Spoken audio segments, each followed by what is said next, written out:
All right, let's talk about limits. Limits are a y value. All right, so the answer to limits are always going to be a y value.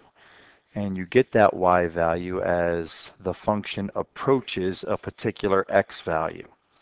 All right, so let's take a look at this first example. What's the limit of x squared as x approaches 2? So I've got y equals x squared up here. And as you approach x equals 2, now you can approach x equals 2 from either side, it doesn't matter. So as you jump on this graph and you approach x equals 2, what y value are we approaching? Well, we're approaching a y value of 4, right? Again, if we jump on this function over here and we approach x equals 2, so it looks like now I'm at x equals 3. Maybe I'm at x equals 2.5. I'm at x equals 2.1.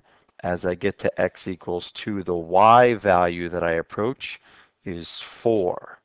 All right, so that's the answer to a limit. A y value that a function approaches, that's important because we did get to 4 here, but you don't always get to the y value. You just have to approach it. You have to get really, really close to that y value. As the x value gets closer and closer and closer, in this case, to 2. All right, so the answer to limits are always y values. Another way to evaluate this limit would be to just plug 2 in for x. All right, so instead of looking at the graph, we could just simply take 2, plug it in for x. 2 squared is 4. So the y value that we get when x approaches 2 is 4. Let's take a look at the second example here. What's the limit of this function as x approaches -1? All right, so here's -1. Let's jump on the function and let's approach x equals -1. I'm getting really close to x equals -1, and I have arrived at x equals -1. The question now is, what's the y value? Well, the y value is -2. All right, so the limit of this function as x approaches -1 is -2. Remember, answers to limits are y values. Again, real quickly, I could have jumped on the function here from the right side and approached x equals -1 from the right. When I get to x equals -1, the y value that I'm at is -2. All right, one-sided limits, so that's when you come from either one side or the other. So this example number 3, what's the limit as x approaches 1 from the right? So I'm going to, again, jump on y equals x squared. Here's my graph of it. But I'm going to approach x equals 1 from the right side. Okay, so I'm coming in from the right side, and I am approaching x equals 1. When I finally get to x equals 1, the y value that I am at is also 1. All right, so these are for one-sided limits. You can only approach it from one side or the other. The reason why I approached it from the right is because of this plus sign. So this says as x approaches 1, and then the plus sign, almost written as an exponent, tells me to approach this from the right. So approach x equals 1 from the right of x equals 1. All right, let's take a look at example number 4. Now it's going to matter whether or not I approach it from the right or from the left. So the first one, part A, what's the limit of this function as x approaches 1 from the left? So I'm going to jump on, this is a red graph, right? So I'm jumping on the function, I'm approaching x equals 1, but from the left side of x equals 1. As I approach x equals 1 from the left, my y value that I actually get to is 1. All right, what about part B? What's the limit of this function as x approaches 1 from the right? So now I'm going to approach x equals 1, but I'm going to do it this time from the right side. So I'm on the blue graph, and I approach x equals 1 from the right, and the y value that I am approaching is y equals 0. All right, so I'm approaching a y value of 0. That is the answer to my limit. Even though I never got to y equals 0, right? Because there's an open circle here. All right, as you approach x equals 1, there's an open circle. So the 0.10 is actually not on the function, but it is the answer to the limit. 0 is the answer to the limit because limits are defined as y values a function approaches. Okay, you might get there, you might not get there, but it's a y value that a function approaches. All right, so we approached x equals 1 from the left. That's in red. We got y equals 1. We approached x equals 1 from the right. That's in the blue. We got y equals 0. Part C says, now give me the general limit. What's the limit as x approaches 1 in general? It doesn't say to go from the right or from the left. So the red guys or the lefties in the room are going to say, oh, that's 1. The righties or the blue guys in the room are going to say, no, wait a second, the answer to that is 0. So since they can't come to an agreement, we say that this limit does not exist. All right, so the general limit as x approaches 1 from either side does not exist because the left-hand limit, which is coming in from the left, is 1, does not equal the right-hand limit, which is 0. Okay, so we say in order for a general limit to exist, and a general limit means it can come in from either side, the left-hand limit, which is up here in red, all right, needs to equal the right-hand limit. And that does not happen here, so the general limit does not exist. All right. All right, how about limits involving infinity and end behavior? The behavior towards the extremes of the domains, which is out at x equals 1,000,000 or x equals 1,000,000,000 or x equals negative 1,000,000. The behavior of a function towards the extremes of its domain is called the end behavior, what happens at the tail ends of the function. The end behavior of a polynomial, this only works for polynomials, but the end behavior of a polynomial matches the end behavior of the highest degree term. Okay, so that's going to be the term that has the biggest exponent in it. So for this first example, find the limit as x approaches negative infinity of this function, 7x to the 5th plus 2x minus 9. All we're going to do to answer this question, since it's a limit that involves infinity, is we are simply going to look at the highest degree term.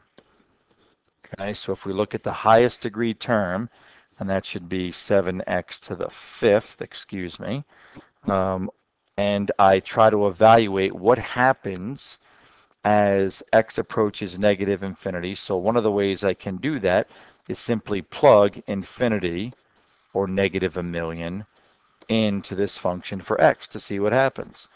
What happens when you take negative infinity and raise it to an odd power? It stays negative, right? And when you multiply it by 7, it is still negative. So the y value that this function approaches as x approaches negative infinity is negative infinity. And you can see that by the graph here, okay? So here's the graph of 7x to the 5th plus 2x minus 9. And you can see as we approach really even x equals negative 4, the y value here is approaching negative infinity. So as we get way out to negative infinity, there's no doubt about it that this graph is going way down, and its y value for this graph will approach negative infinity. All right, let me just get rid of that so we could take a look at the next example. Again, we're working with infinity here. All right, so this says find the limit as x approaches infinity of 4x squared minus 3x plus 5 over 2x to the 3rd minus 1. Since we are working with a limit that involves infinity, all we need to do is look at the highest degree terms. Okay, so negative 3x at a positive 5 and a negative 1 are insignificant when we're dealing with a million or a billion, and then we're squaring that or cubing that. All right, so if we just look at that limit, what's the limit as x approaches infinity of 4x squared over 2x to the third power?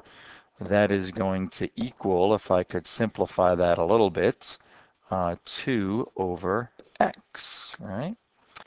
And then when I evaluate that, I could do that simply by plugging infinity, or a really big number, in for x. What's 2 divided by a million? What's 2 divided by a billion? Well, when we're dealing with limits, we say that 2 divided by infinity is 0. Why is it 0? Well, because with limits, it's the y value that you approach. So think about this graphically, right? And here's the graph of this function. And we're worried about what's going on at infinity, right? So here's my function, and it gets closer and closer to what y value as we approach x equals infinity. Well, the y value that it's getting closer and closer to is obviously a y value of 0. But since it's a horizontal asymptote, we're never actually going to get to 0. But we get closer and closer and closer to 0. All right, so that is the answer to my limit. The answer to that limit is 0. So let's go back to this question here. What's the value of that limit? The value of that limit is, in fact, 0. All right, and that's because this function approaches a y value of 0 as x approaches infinity. All right, and I also, just for your information down here, I graphed y equals 2 over x because when we're talking about the end behavior, when we're talking about what happens at infinity, all right, both of these graphs behave the same way. This graph and y equals 2 over x both behave the same at x equals infinity. Certainly at x equals 0, they're different. All right, at x equals 0, the value of that looks to be -5. The value of this graph here is obviously not defined at x equals 0. But that's not what we're talking about. We're talking about the end behavior, what happens at infinity or at negative infinity, what happens at a million or a billion. Both of these graphs are approaching y equals 0. All right, let's talk about asymptotes. I just spoke to you a little bit about a horizontal asymptote. An asymptote is a line that a function approaches. It gets closer and closer to a line, but never actually touches it. To find vertical asymptotes, we need to find where the denominator equals 0 and the numerator does not equal 0. That will give us a vertical asymptote. All right, so for this example here, we are only interested in where this denominator equals 0, and then whatever values we get, we'll make sure that the numerator does not equal 0 there. So if I factor this, and if I set each factor equal to 0, at x equals 3 and at x equals 2, we have vertical asymptotes, right?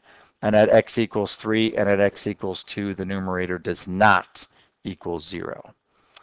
All right, so if I plugged x equals 3, or if I plugged 3 into this equation for x, I would get 3 over 0. All right, if I plugged 2 into this equation for x, I would get 2 over 0. So whenever you get a number other than 0 divided by 0, that results in a vertical asymptote. Let's see how that is the case. Here's the graph of this function, and you can see that this is going from -1 out to 6. So at x equals 2 and at x equals 3, we've got vertical asymptote. So here's x equals 1, x equals 2, x equals 3, 4, 5, and it ends out there at 6. So you could see at x equals 2, there's a vertical asymptote, and at x equals 3, there's a vertical asymptote. All right, but even if we didn't have that graph, we could figure out the vertical asymptote simply by setting the denominator equal to 0, solving for x, and then just checking to make sure that the numerator does not equal 0 at those x values. Horizontal asymptotes. How do we find a horizontal asymptote? Well, to find a horizontal asymptote, we go back to limits, and we go back to looking at limits as x approaches infinity or negative infinity. And if we evaluate that function as x approaches infinity or negative infinity, and we get some number, right, that number represents the horizontal asymptote. So that number, which happens to be L in this case, represents the horizontal asymptote y equals L, or y equals whatever that number is. And remember, horizontal asymptotes are always written as y equals because horizontal lines are written as y equals. All right, so let me show you an example here. We'll bring back vertical asymptotes into the equation. Can you find the vertical and horizontal asymptotes of this function? All right, so first let's do the vertical asymptotes. Remember what we said for vertical asymptotes. Take the denominator, set that equal to 0. So you could see at x equals 3 and at x equals negative 3, we have vertical asymptotes. All right, plug negative 3 back up into the numerator to make sure it doesn't equal 0. Plug positive 3 back up into the numerator to make sure it doesn't equal 0. And you have vertical asymptotes at x equals negative 3 and positive 3. Over here I do have the graph, and you can see at x equals 3 there's a vertical asymptote, and at x equals negative 3 there's a vertical asymptote.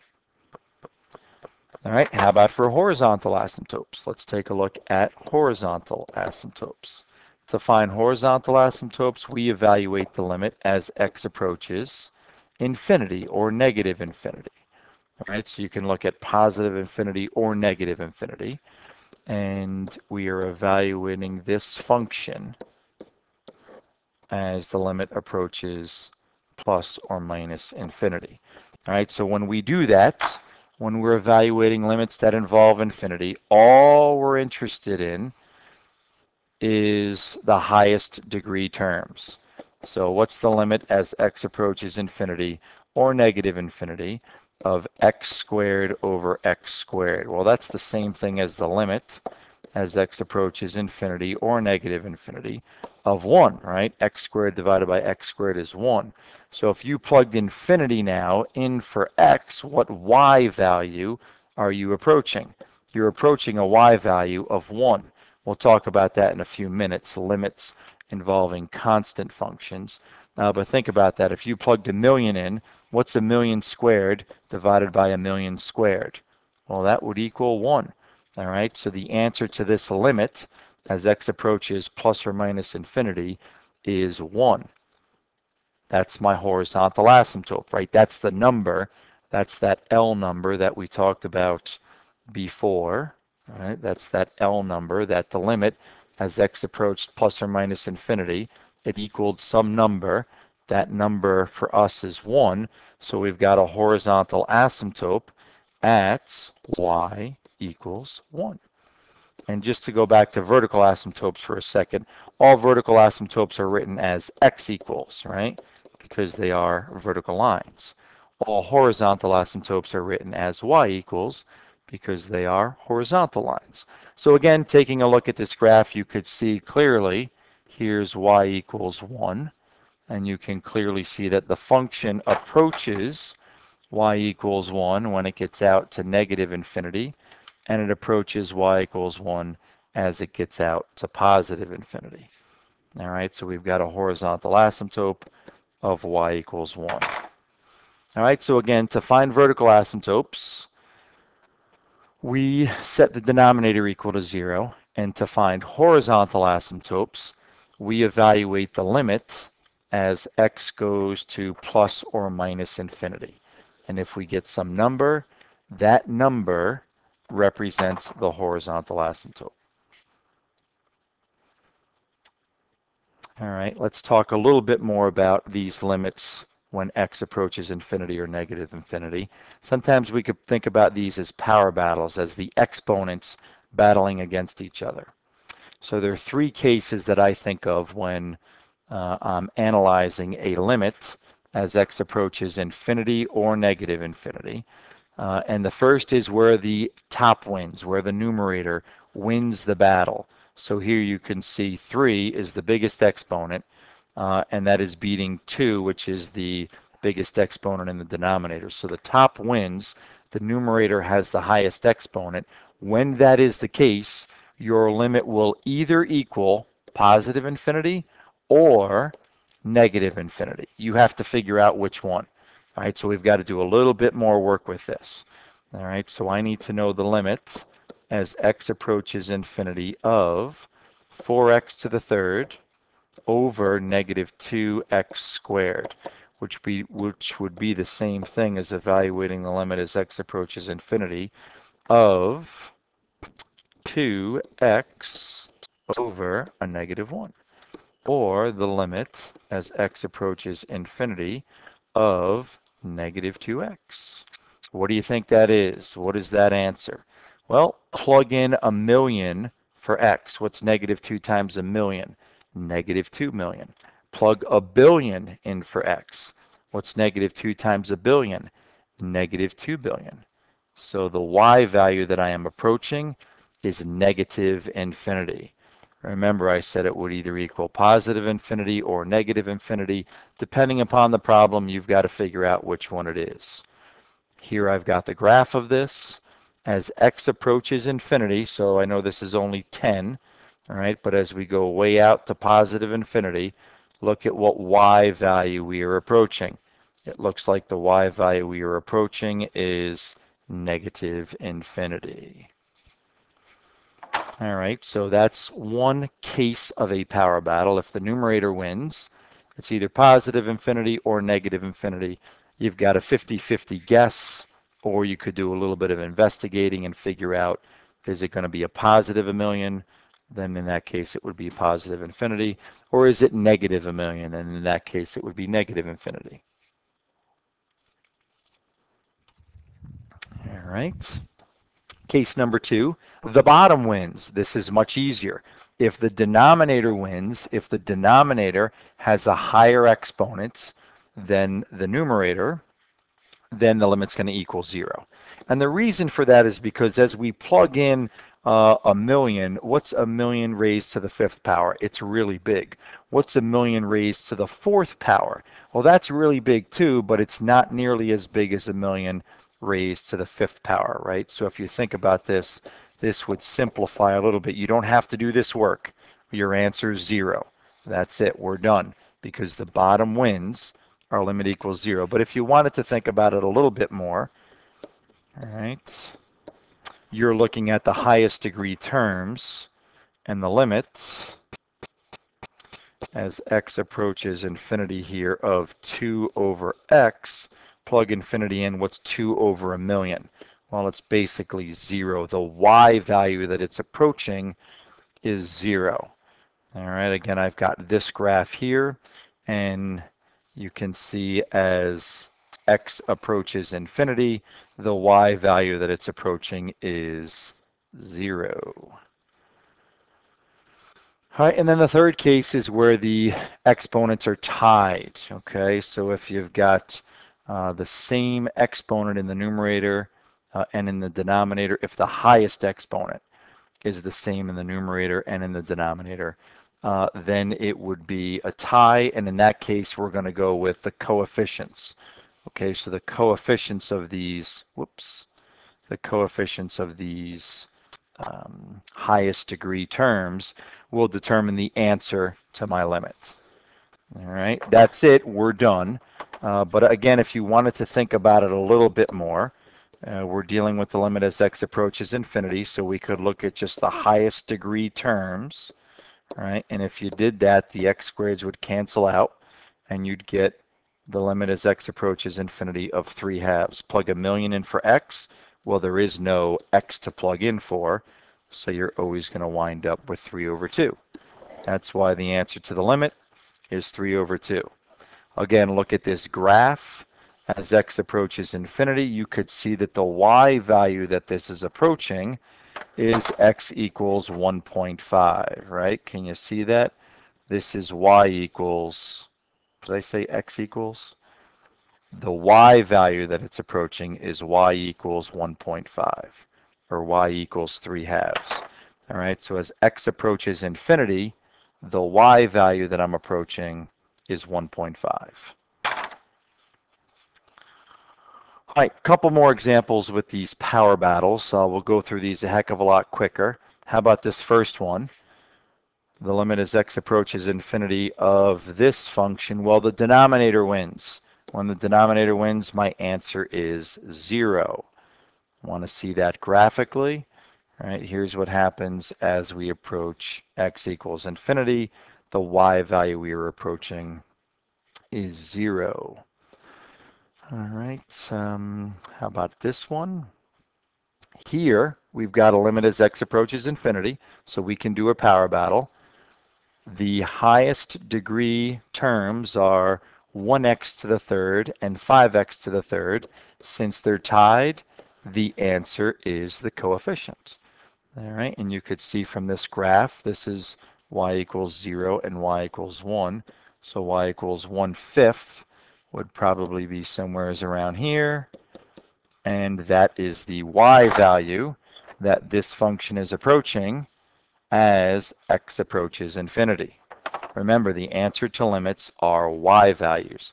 What y value is this function getting really, really close to? It's getting really, really close to a y value of 1/5. It's never going to get there because it happens to be a horizontal asymptote, but that's the answer to the limit. All right, and how about this one? Here, the numerator wins. Right, so when the numerator wins, we got to do a little bit more work because it's either positive infinity or it's negative infinity. We got to figure out which one. All right, so let's see here. The limit as x approaches infinity of 4x to the third over 3x. Well, that's going to simplify to the limit as x approaches infinity of 4x squared over 3. All right, plug a million in for x. What's a million squared? Multiply it by 4, divide it by 3. What is it? It is a really big number. So positive infinity is the answer to that limit. All right, not negative infinity. All right, let's take a look at it graphically. Again, as we approach infinity, as we approach x equals infinity, the y value is getting bigger and bigger and bigger. The y value approaches positive infinity. All right, a couple more, a little tricky. How about this one here? The numerator wins. All right, so since the numerator wins, we've got to investigate a tiny bit more because we know it's either positive infinity or negative infinity. So 3x to the fifth over 2x squared would turn out to be 3x cubed over negative 2. Okay, plug a million in for x. What's a million cubed? Wow, that's really big. Multiply it by 3. Wow, that is really, really big. Divide it by a negative 2. Ooh, what's a billion divided by a negative? Well, it's going to turn it into a negative number, right? So that's going to be negative infinity for that answer. Again, if we look at it graphically, now you might not always have a graphing calculator available, but if you plug this function in and you see what happens as x approaches infinity, the y value is approaching negative infinity. All right, one more here. Same thing, but we want to know what's the value of the limit as x approaches negative infinity this time. So we're going to do the same thing by analyzing what's going on with the highest degree terms. And we would get 3x to the third over negative 2 again. Plug negative infinity in. What's negative infinity to the third power? Well, it stays negative. Multiply it by 3. It stays negative. Divide it by a negative 2. Well, it becomes positive. All right, so the y value that we are approaching is positive infinity. All right, and again, you can see on this graph, the limit as x approaches negative infinity as we get way out here to negative infinity. The y value that this function is approaching is positive infinity. All right, so be careful with the signs. When the numerator wins, remember when the denominator wins, the limit is 0, and when it's tied, the coefficients win. All right, so just a quick review. To evaluate these limits, we've looked at the graphs of the limits. All right, what's the limit of this function as x approaches 1 from the left? Well, as we approach 1 from the left, the y value I'm approaching is 1. What's this limit as x approaches 1 from the right? As we approach it from the right, the y value I'm approaching is 0. So one way to look at these limits is by looking at the graphs. A second way to evaluate limits is simply by plugging 3, or the x value, in for x. So 3 squared is 9. So the value of that limit of x squared as x approaches 3 is 9. Power battles is another way.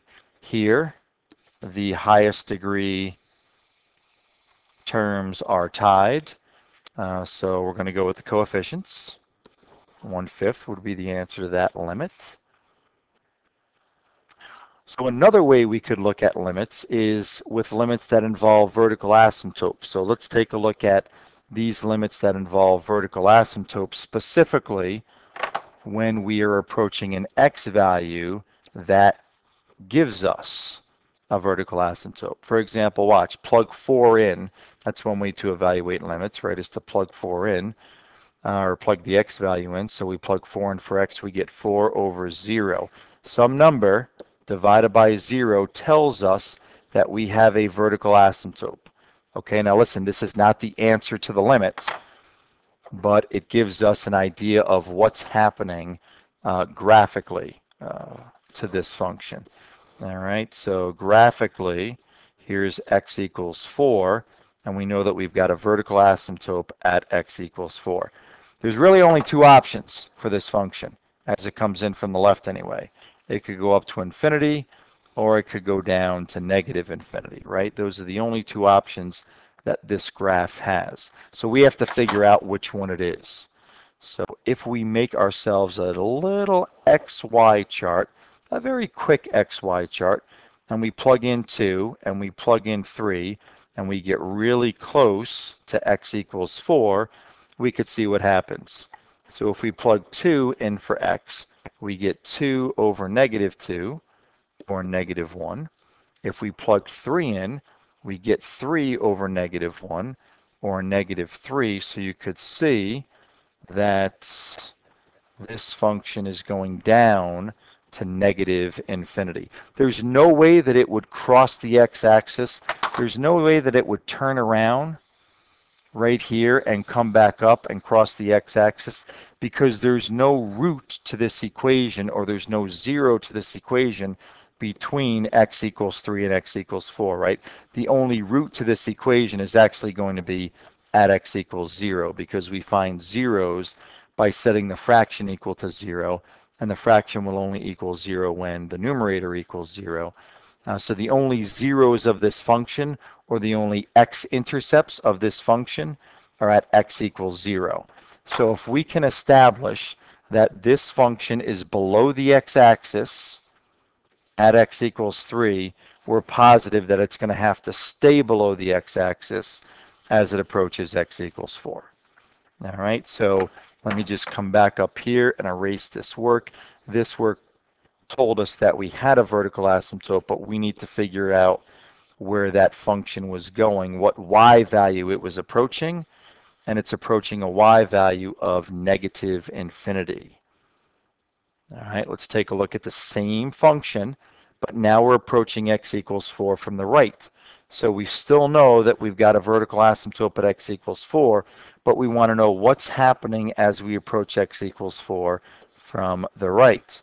So we'll plug in 6, we'll plug in 5, and we'll see what happens. So when we plug in 6, we get 6 over 2, which is 3.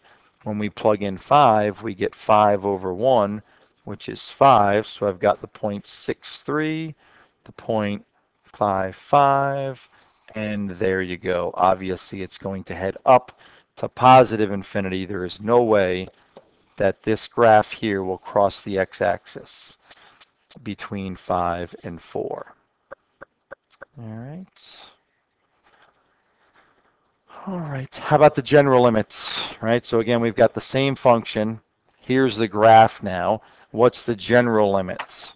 As we approach x equals 4 from the left and from the right, what happens? Well, my left-hand limit says that it's negative infinity, right? My right-hand limit says, oh, the answer must be positive infinity, so the general limit does not exist since my left-hand limit doesn't equal my right-hand limit.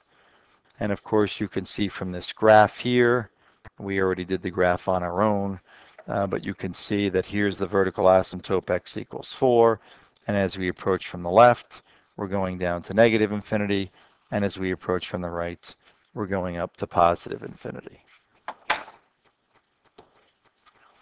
All right.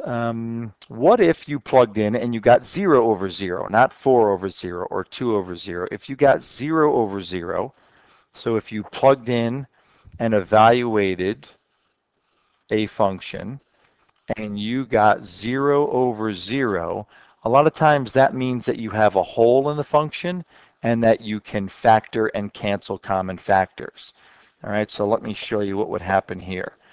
First, let me show you what happens if we plug in 4, right? If we plug in 4, we get 16 minus 28 plus 12, that's 0. And down here we have 4 minus 4, which is 0. All right, so we've got 0 over 0. That is not the answer. Okay, never ever put that as an answer to a limit question because that's not a y value that a function is approaching. 0 over 0 is not a number.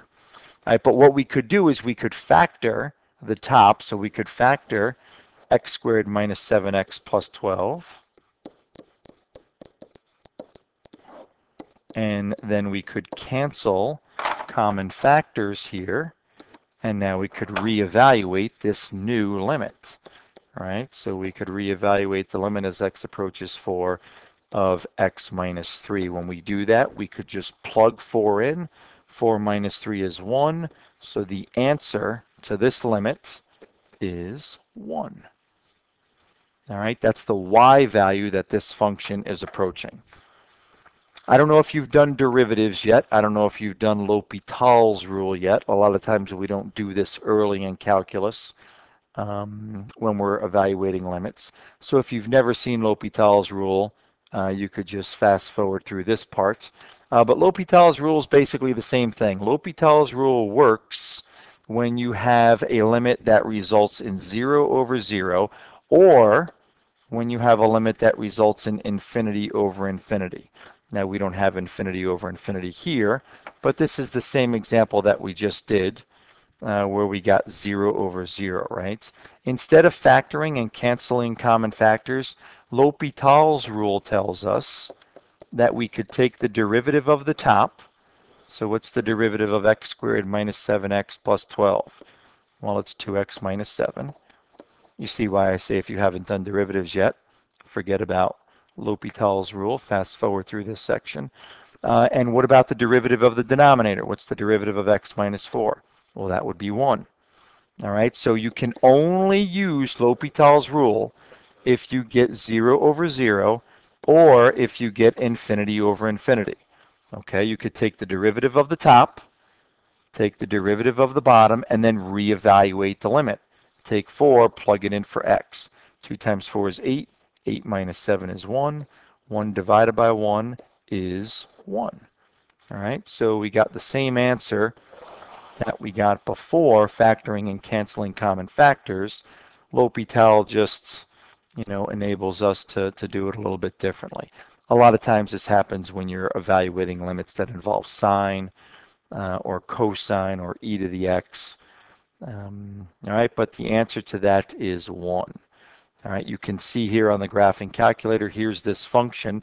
Believe it or not, this is the graph of the function x squared minus 7x plus 12 over x minus 4. All right, this graph right here comes out as that on the graphing calculator. And when I zero in to x equals 4, you could see that there's a hole in the graph at x equals 4. All right, and that hole in the graph at x equals 4 is at the point 4, 1. You could see here on the table, the y values are -2, -1, 0, and then they give you an error because there's a hole where it should be y equals 1. So as we evaluate this limit, as we approach x equals 4, our y value that we're approaching from both sides is y equals 1. All right, and that's happening right here on the big graph, although you can't see that hole. All right, let's talk quickly about limits of constant functions. This is pretty simple and straightforward. If you're trying to find the limit of a constant function of y equals 5 or f of x equals 5, well, that's always going to be 5 because it's constant. The y value is always going to be 5. So as you approach x equals 2, whether you're approaching from the left or from the right, right? Whether you're approaching from the right or whether you're approaching from the left, the y value you're always going to be at and get to when you get to x equals 2 is going to be y equals 5. So a constant function, the limit of a constant function is always that constant. All right, because y will always equal 5, and the answer to limits are y values. All right, so what have we done so far? We've looked at the limit graphically, or we've looked at the function graphically to figure out the value of the limit. We could just simply plug in. Here, if I took 1 and plugged in for x, I would get -2. We could look at these limits via the power battle, but that only works as the limit approaches positive infinity or negative infinity, all right? That's the only time you can use power battles is when the limit approaches positive infinity or negative infinity, because we're looking at the end behavior. We're looking at what happens at x equals 1,000,000 or x equals -1,000,000.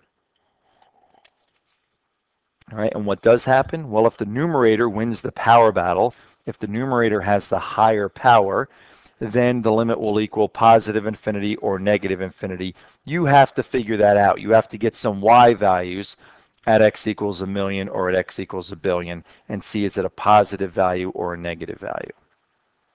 If the denominator wins, that's easy. The limit is 0. The limit equals 0.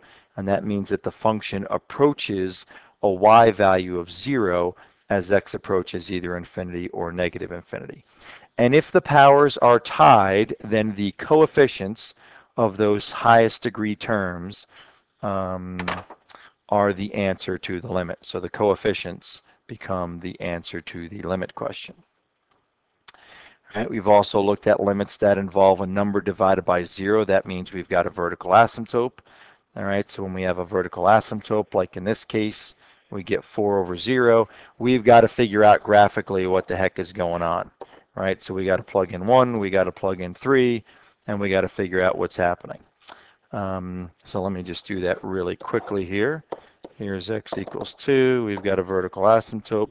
When we plug 1 in, we get a -4, so we're down here. So that's going to negative infinity. When we plug 3 in, we get a +4. So we're up here. That means it's going to positive infinity.